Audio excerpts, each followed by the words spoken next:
だしあなたしかり私の言うこと信じて Shit's about to go down. Shit's about to go down. Bam! Life lessons with Juvy. What's going on, folks? I am your host, JuvyThaKid. Hit me up on Twitter, Instagram, Snapchat, Periscope, at JuvyThaKid, JuvyThaKid. Let's get to the topics. And we have a Twitter topic today. We don't get them often, but we got them today. Alright, let's get to it. At Dusted and Disgusted. Back from vacation and time to catch up on the episodes. Appreciate that, man. Would love to hear your thoughts on GSPs Return, if you haven't already. And I have not. We're going to get into it. I don't know. It's one of those things, like, he's 35 now. He admits that he doesn't have a lot of time left as well. It's a different game. Like, the way, like, if you look at, like, strikers, everything, like, from, let's go, like, Ultimate Finale, like, Ultimate Fighter 1. You know, like, the first season of the Ultimate Fighter. You look at the evolution of the sport since then, it's come leaps and bounds. You look at the sport even a couple of years ago, it's come leaps and bounds from that. Like, as far as skill-wise, like conditioning, everything. Like, people have just grown up in it now, and, like, I don't know, they're just, like, bred for mixed martial arts. For GSP, I don't know, it's one of those things.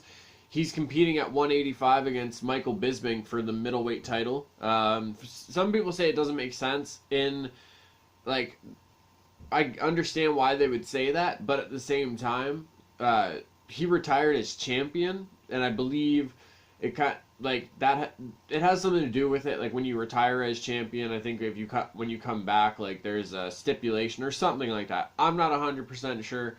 Either way, I know it freezes his contract. Like, if he wanted to go and fight for Bellator or something, he wouldn't be able to. He'd have to come to fight in the UFC. Either way, if he does beat Bisping and he wins the 185 title, like, he's not a big 185er, first of all. Second of all, there are guys who are just waiting for their shot. Finally, like Jacare, Yoel Romero, both are absolute fucking monsters, and I don't think GSP really could, like, handle either one of them. You're not going to the ground with Jacare. He's one of the best, like, Brazilian Jiu-Jitsu practitioners in mixed martial arts ever. I think it's one of those things, like, we're never gonna know until, like, we see, like, his fight with Michael Bisping, but at the same time, I feel like the sport has evolved a lot since his retirement. Like, he hasn't competed since, I think, like, 2013, maybe earlier than that, actually. I don't know. I'm excited for him to come back. GSP, like, I do like him as a fighter. There was a point, like, in his career where he did play it extremely safe. He didn't do any damage or anything. He just kind of wrestled, put him on the ground, and just kind of, like, held him there or whatever. But either way, it's all going to come down to how he shows up mentally as well. I don't know. I'm excited for it, but at the same time, I'm realistic about, like, how the sport of mixed martial arts has grown. Granted, he is fighting Michael Bisping, so Michael Bisping's a veteran. He's been around since, when did he come around? One of the early Ultimate Fighter seasons. Can't remember which one specifically, like, off the top of my head. Anyway, and, like, Bisping's no slouch. Like, that's going to be a tough fight for GSP, too. So, I don't know. I think it all depends on really who he's matched up with. I don't know if he's going to be able to compete with a lot of the, like, stronger and more explosive guys that are around right now. But it all remains to be seen. Little Jenny Wren. Gender on gender hate. Like women who tear each other down. Feminists who hate other feminists. Curvy or thin women who hate on the opposite. Or men who emasculate each other. Man up, be a real man, etc. Why do you think they do it, and why is it important to support each other and build each other up for all our differences? This is a really good topic. I think a lot of it comes down to, like, the whole tribal thing. like people just want to be part of a group. Like they want to say they're a feminist, or they're a guy who goes to the gym. You know what I mean? But like in real life, they're just a shitty person. You know what I mean? Like, I don't know. It's one of those things, like, you can argue all day that you're for, like, positivity and equal, like, understanding, whatever it is. And you can say that you're a feminist and everything, but unless you're actually, like, fighting for just equal things, like, across the board, like, no, like, you're not actually, like, you're not fighting for the right cause. At the same time, it's one of those things that, like, sometimes when guys, we grow up, like, making fun of each other. There's a saying that I heard years ago, and I've always remembered it, is guys will make fun of each other and not mean it. Girls will compliment each other and not mean it. So, like, and I've seen it so many times, like, me and guy friends all the time will make fun of each other, we'll bust each other's chops, whatever it is. And, like, we'll say, like, oh, fuck that, man up. But that, in, like, that sense, it's different. You're just joking around and everything. But at the same time, I've been in those situations, and then someone turns around and is like, oh, you shouldn't talk to him like that, whatever. Like, you gotta understand, like, how, like, things work as well, you know what I mean? Like, guys, we grow up kind of, like, making fun of each other and whatever else. But when something serious goes down, like, you can tell who your real guy friends are, because they don't sit there and say, like, oh, fucking man up, like, don't be a bitch, or whatever it is, you know what I mean? With a lot of the girls that I've, like, I'm not saying all girls do this, but a lot of the ones that, like, I've come across, they'll be like, oh, like, your shoes look so nice, da da da. But then when that girl leaves, it's fucking gossip about that person for fucking hours, you know what I mean?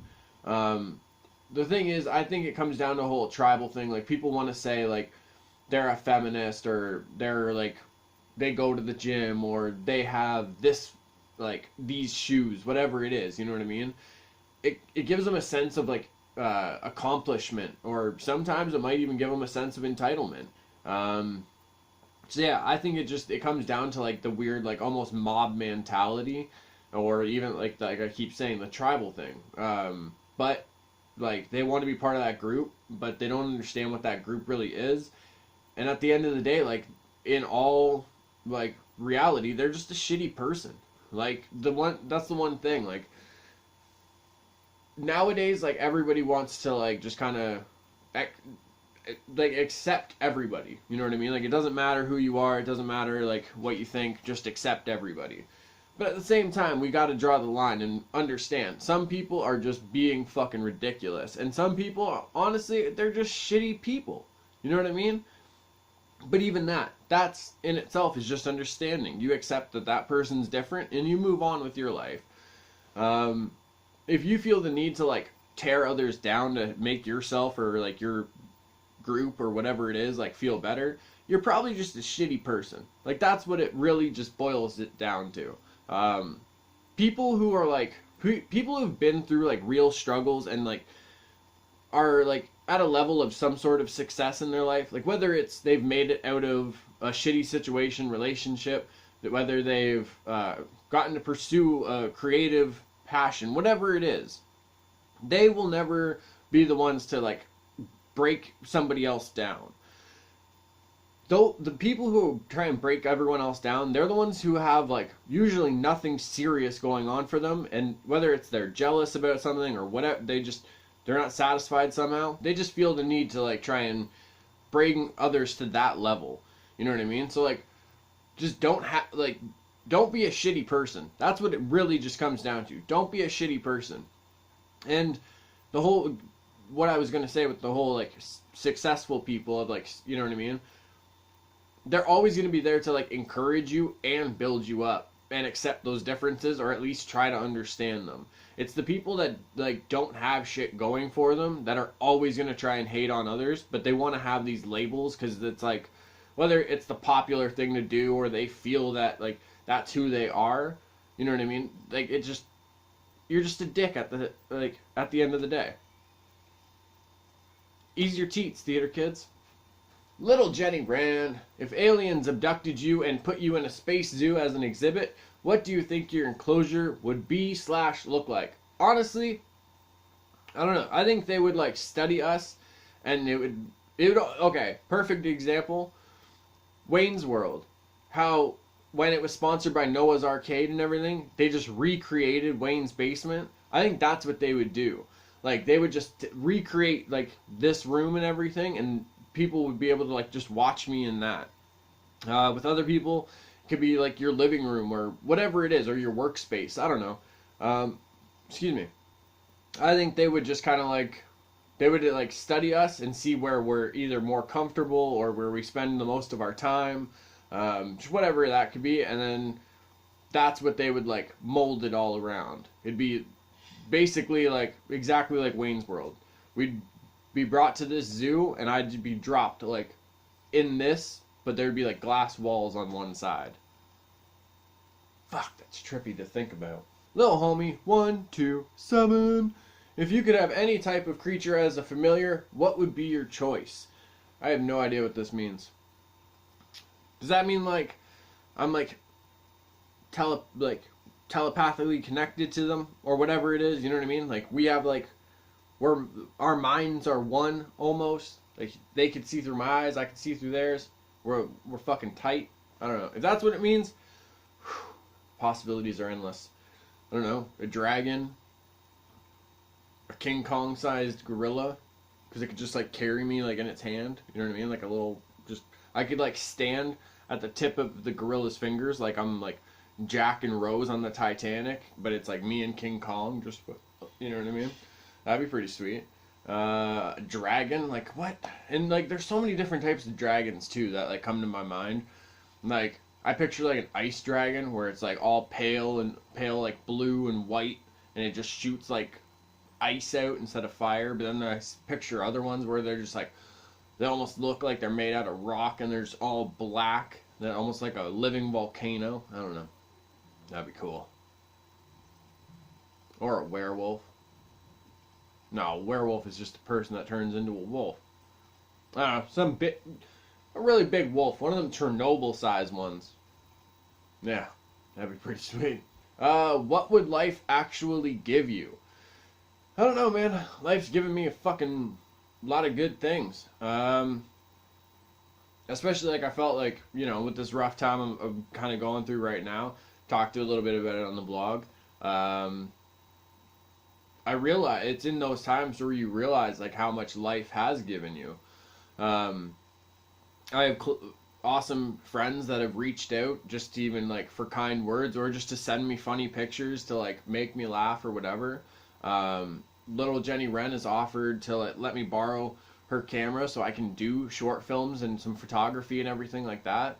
I had somebody hit me up that I've looked to, that like I've watched their footage for so long, and I'm like, man, one day I'm gonna shoot stuff like on to this quality. And they like, I find out that they watch my videos and everything like that. You know what I mean? And like fucking, if you're watching right now, thank you to you, homie. Andrew Bauer. He works on the Dirtbag Dan show, Battle of the Zay battles and everything. When I was part of Failed Youth, we actually got to sponsor those events. For him to comment on my page or whatever saying like keep going and like that I've, you know, helped bring some positivity to like his life or anything, that's fucking crazy. I don't know.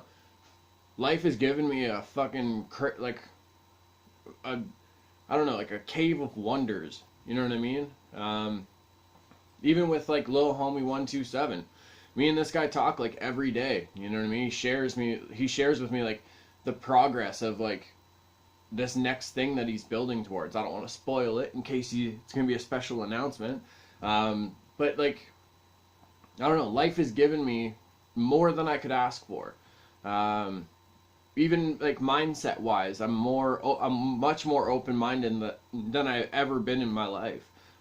Thinking about different avenues of thought every day, just different creative things I can do. I don't know. Life has given me a fucking wealth of everything, man.